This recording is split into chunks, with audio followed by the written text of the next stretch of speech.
Alright, you guys, this is James from 9 Free Project, and I don't know what's all on my screen right here, but I'm now leaving the gym, so I'm going to try to clean this off real quick.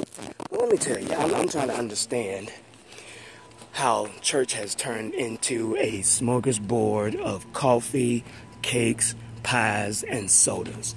Now, you may be asking, what in the world do you mean by that, James? What I mean is this, is that okay, so I'm sitting at the, me and my wife, we get to church yesterday, and we got there a little late, and that's okay. It wasn't too late because, well, one thing you have to keep in mind is that church nowadays only lasts about 45 minutes. So if you miss at least 5 minutes, you're down to 40 minutes, and that includes choir singing. All right, so we get to church, and we sit all the way on the end and all that kind of stuff. And so then we're sitting there, we got there, we get settled, and this and that. And usually my wife and I like to sit on the front row or near the front row.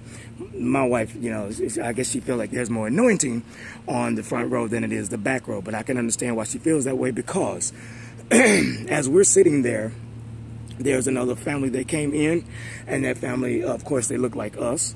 And so I wasn't thinking anything. They came in, they walked all the way around. I saw them coming over, and they sat directly behind us. Now, I don't want to talk about us, but I guess I am going to get right into it. Now, all I can say is this right here. I don't understand why. How did church turn into a place where you need to get served, come through the servant line, and order you a number 2 with a large Coke and a large fry? This family behind us, they sat down. When I tell you, they started doing all kinds of the most stuff that I've ever seen. And I don't know if they even make any sense to even say that. But what they did, they started unwrapping packages. They were talking, they were chattering, they were on their phones. They were making so much noise behind us. My wife did a huff and a puff, and she turned around like, what is going on back there? And y'all, no joke. Now, mind you, we are at a predominantly suburban white. I mean, it's a diverse church, but it's mostly white, and it's very quiet. Like I said, they keep service down to 45 to 50 minutes at the most, and they are out of there by 12:15, and it starts at 11. So, everything is very militaristic, everything is very on point, and you better not miss a beat. So with that being said, it is very quiet. There's no cheering, there's no running, there's no falling out, there's no kicking of the shoes, there's no extended plays on the songs. You say what you got to say, and you get out of there. And the pastor is whisked away up underground somewhere like the Underground Railroad. So now, as we're sitting there, back to the story, as we're sitting there, they're making all this noise to the point to where even people 2 rows up. The dude, let me tell you what the dude did. The daddy guy, the father, who was sitting directly behind me, dude opens, I'm not kidding. It's quiet, right? Dude opens up a soda pop, a can. He opened up a soda pop, and it literally went, psst, and it made that noise, and people were like, white folks. I mean, you already got a clump of black folks sitting over here, so these white folks over there, look at, no, I love my white folks, brothers and sisters, shout out to y'all, but, but dude opened up a soda pop in this quiet mega church, and I'm sitting there like, people turned around like, what in the world? I don't get it, and I really didn't get it. It didn't make any sense why you got to open up a soda can in the middle of service. And my wife was steaming that. My wife is light-skinned, so when she got mad, her face turned red. I was sitting there cracking up, and my nose is already big, so it started flaring. I'm like, I can't believe y'all going there. So anyway, so now I'm trying to figure out, when did the disrespect for church start happening?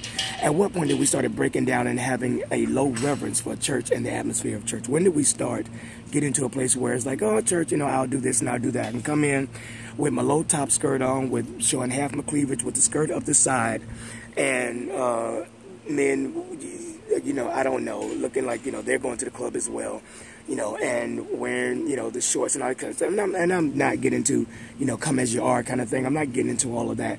But what I'm saying is that the overall lack of reverence for being in church and understanding that you are in a place of worship and that you are in a place of I'm going to say holiness, but I'm saying have some reverence for the place that you're in. Because I rest and assured, if you were in a courtroom and you did all that foolishness, they're going to throw you out.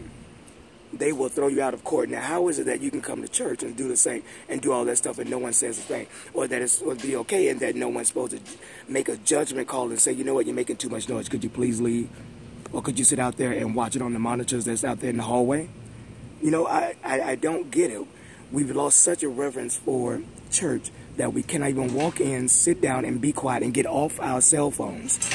That was a church back in Atlanta that there was an entire row of kids on their cell phones. That what they're doing with their cell phones in church, I don't know. They were Snapchatting, they were looking at doing selfies and all that kind of stuff. And my wife turned around and snapped at all of them. I'm not kidding. It was like, y'all have got to have respect. And the fact that we have parents nowadays that will allow their children to come in church and sit with their cell phones is beyond me. That I don't understand. So you got to have some reverence for the atmosphere of church, because if you go in the courtroom, they are going to throw you out immediately if you come in with that foolishness. So why is it that now we don't have any respect for the church, but yet we have more respect for the courtroom? That's scary, because you have more fear of man than you do of God.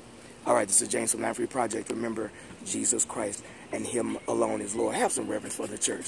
And that pastor is at it again in Atlanta, still tweeting about 45. Man, get a life, get a life. All right, holla.